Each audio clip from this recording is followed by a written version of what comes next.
दोस्तों आज का वीडियो बड़ा ही रोचक होने वाला है, तो आपसे निवेदन है कि आप कृपया ध्यान लगाकर और वीडियो को पूरा जरूर देखें। दोस्तों धर्म से जुड़ी किसी भी जानकारी को आप पूरा जरूर देखिए ताकि आपको उसका सही से ज्ञान पता हो सके। अधूरा ज्ञान दोस्तों हमेशा अंधकार की ओर ले जाता है और आप किसी के साथ अपने धर्म से जुड़ी जानकारी का जिक्र नहीं कर सकेंगे। दोस्तों आज हम तुलना करने वाले हैं भगवान श्री राम और भगवान श्री कृष्ण की आपस में। दोनों के नीति, नियम, विरुद्ध, स्वभाव और मृत्यु से लेकर सभी चीज़ें एक दूसरे के विपरीत रही। दोस्तों इतिहासकारों का भगवान श्री राम और भगवान श्री कृष्ण के चरित्र को लेकर काफ़ी मतभेद रहता है और दोनों को एक दूसरे के विपरीत देखते हैं, दोनों की नीतियों को एक दूसरे के विपरीत देखते हैं। आज हम दोनों की नीतियों का जिक्र करने वाले हैं कि कैसे दोनों की नीति एक दूसरे के विपरीत थी। दोस्तों वीडियो शुरू करने से पहले हम आपको बता दें कि भगवान श्री राम और भगवान श्री कृष्ण में कोई महान नहीं, दोनों ही महान थे। न कोई महान ज़्यादा था और ना कोई कम था। दोनों का अपने अपने श्रद्धालुओं के हिसाब से, अपनी पूजा आस्था के हिसाब से दोनों का अलग अलग राज्यों में अलग अलग जगह पे अलग अलग महत्व है। दोस्तों हमारी श्रद्धा भगवान श्री राम और भगवान श्री कृष्ण में बराबर है, लेकिन यहाँ हम भगवान श्री राम और भगवान श्री कृष्ण के भगवान रूप को साइड में रखते हुए उनके मानव रूप में तुलना करेंगे, जो कि दोनों ने धरती पर मानव रूप में लीला की थी।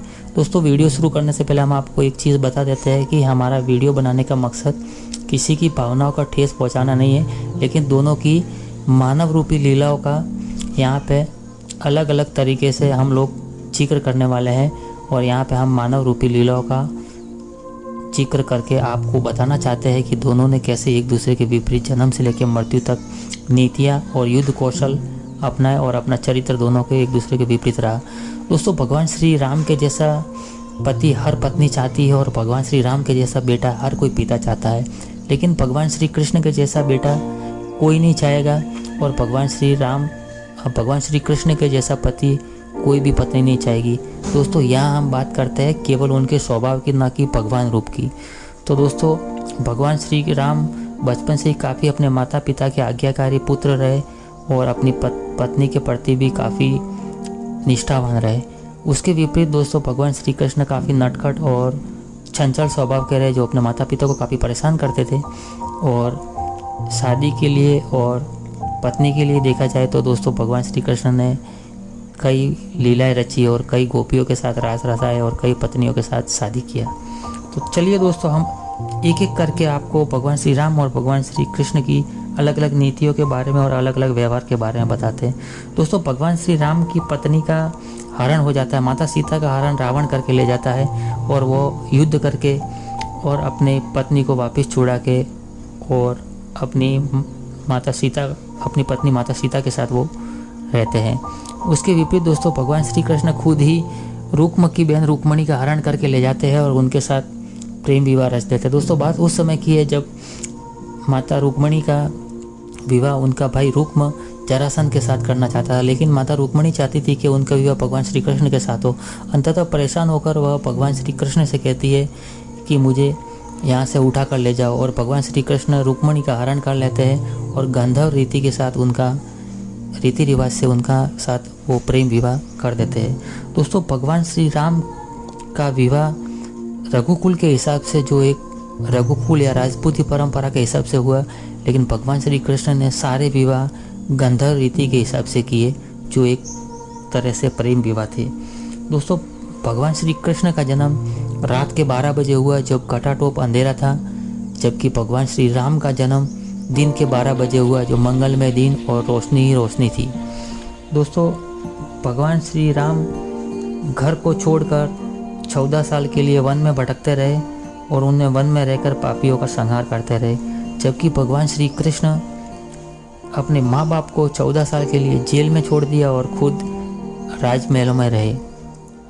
दोस्तों भगवान श्री राम ने वन में भटक कर एक एक राक्षस को चुन चुन के मारा और अंततः उन्होंने रावण को मारकर अपने रघुकुल की स्थापना की और अपना वनवास पूरा किया, जबकि भगवान श्री कृष्ण ने सारे पापियों को कुरुक्षेत्र की भूमि में इकट्ठा कर दिया और 18 दिनों के युद्ध में एक ही साथ सबको निपटा दिया। दोस्तों भगवान श्री राम वन में रहने के कारण तपस्वी जीवन बिताते हैं, जबकि भगवान श्री कृष्ण महल में रहने के कारण राजनीति और छल कपट को सीख जाते हैं। तो दोस्तों भगवान श्री राम को राक्षसों के साथ माया और छल का सामना करना पड़ा और वह रावण के साथ भी काफ़ी छल का सामना करते हैं, क्योंकि सारे राक्षस मायावी और छल कपटी थे।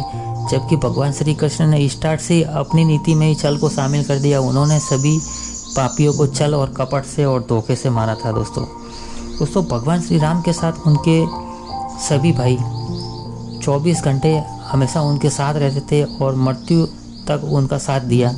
हर युद्ध में, हर सुख दुख में उनका साथ दिया। जबकि भगवान श्री कृष्ण का इसके विपरीत है।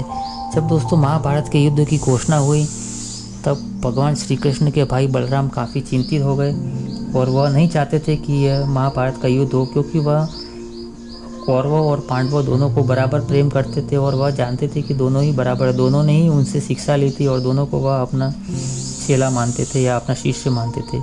इस बात से दुखी होकर बलराम जी ने भगवान श्री कृष्ण का साथ नहीं दिया और वह जब महाभारत का युद्ध शुरू होने वाला था तो वह अपना तीर्थ यात्रा को निकल गए। दोस्तों भगवान श्री राम ने एक ही स्त्री के साथ विवाह किया जो कि माता सीता थी और उनके साथ पूरा जीवन निर्वाह किया।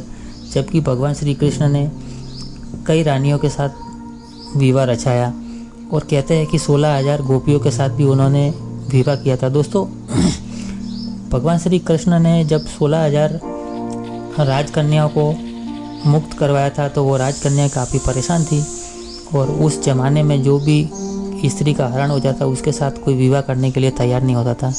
इस बात से दुखी उन राजकुमारियों को देखकर भगवान श्री कृष्ण ने उनके साथ शादी किया था, जो कि दोस्तों उनकी असली पत्नियां नहीं थी और न ही भगवान श्री कृष्ण ने उनके साथ कोई पत्नी जैसा व्यवहार किया था। सिर्फ उनके दुख और पीड़ा को हरने के लिए उन्होंने उनके साथ शादी रचाई थी, ताकि कोई उनके साथ शादी करने के लिए राजी नहीं था।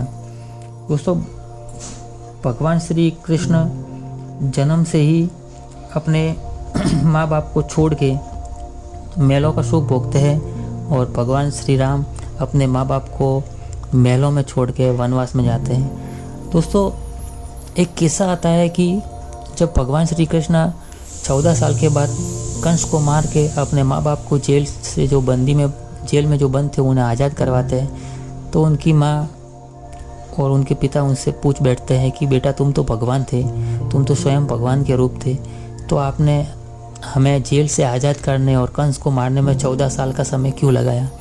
तो दोस्तों भगवान श्री कृष्ण हंस के अपनी माता से कहते हैं, हे माते, क्या पिछले जन्म में आपने मुझे 14 साल के लिए वनवास नहीं छोड़ा था और मुझे अपनी माँ के प्यार से वंचित नहीं रखा था। तो दोस्तों माता देवकी जब उनसे पूछती है कि वह माता कौन थी, तो दोस्तों भगवान श्री कृष्ण कहते हैं कि पिछले जन्म में जो मैं अपनी माता कौशल्या को 14 साल का प्यार नहीं दे सका, वो इस जन्म में मेरी माता यशोदा बन के मेरे प्यार को पूरा करेगी। तो दोस्तों यही कारण था कि भगवान श्री कृष्ण ने अपने माँ बाप को 14 साल तक जेल में छोड़ दिया और अपनी माँ यशोदा के साथ रहे। दोस्तों भगवान श्री कृष्ण ने अपने पूरे यदुवंश का विनाश कर दिया महाभारत में, और जो कुछ भी बचे थे वह आपसी युद्ध के कारण आपस में लड़ झगड़ कर और ख़त्म हो जाते हैं। यानी कुल मिलाकर यूँ कहा जाए तो यदुवंश का संपूर्ण विनाश हो गया था, जो कि भगवान श्री कृष्ण का वंश था। उसके विपरीत भगवान श्री राम ने रावण को मारकर 14 साल का वनवास पूरा करने के बाद अपने रघुकुल की स्थापना की और अपने वंश को आगे बढ़ाया। दोस्तों भगवान श्री राम ने जल समाधि ली थी जो अपनी इच्छा से थी, जबकि भगवान श्री कृष्ण को एक शिकारी तीर मार देता है और उनकी मृत्यु हो जाती है। तो दोनों की मृत्यु अलग अलग कारणों से होती है। एक अपनी इच्छा से मृत्यु को प्राप्त करते हैं और एक को धोखे से मार दिया जाता है। दोस्तों ये कहते हैं कि भगवान श्री कृष्ण ने तमाम जिंदगी छल और धोखे का सामना करना पड़ा था, तो उनको अपनी मृत्यु का कारण भी एक धोखे से ही भुगतना पड़ा। यही दोस्तों कारण था कि भगवान श्री राम एक शिकारी के तीर का शिकार होते हैं और दुख भरी जिंदगी जी के अपना प्राण त्याग देते हैं।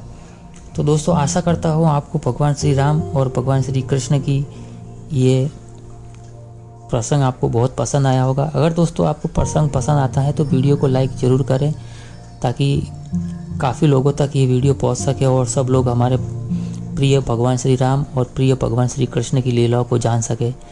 तो दोस्तों आज का वीडियो यही ख़त्म करते हैं। तब तक के लिए मिलते हैं एक नेक्स्ट वीडियो में। आप अपना ख्याल रखना। जय श्री राम, जय श्री कृष्ण दोस्तों।